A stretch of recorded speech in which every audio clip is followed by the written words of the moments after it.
สบายดีท่านผู้ชมสบายดีพี่น้องปงป่ายเบิร์ดสุขุสุขนเนาะวันนี้ก็อยู่กับซ่องเพื่อเอาบ้านนอกเนาะวันนี้สิพาพี่พาน้องมาเบิ้งเอาพื้นลงเตาพี่น้องวันนี้มาเบิ้งมานี่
ไลฟ์สตรีมเนาะ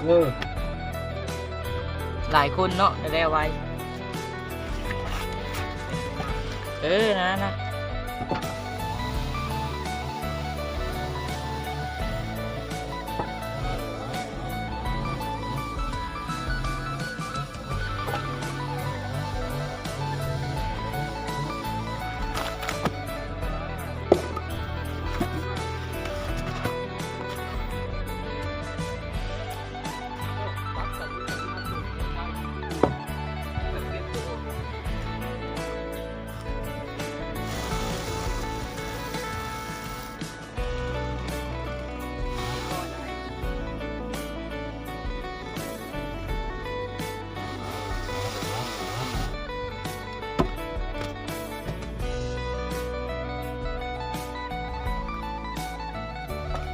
หน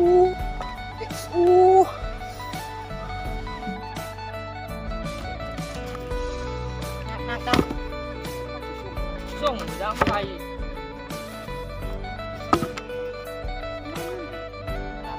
ง่ายกว่านี้ก็บ่ได้บ่นี่ดูฮะ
ตอนนี้กับเรากำลังหลังไฟเนาะหลังไฟเตากำลังหลังเตา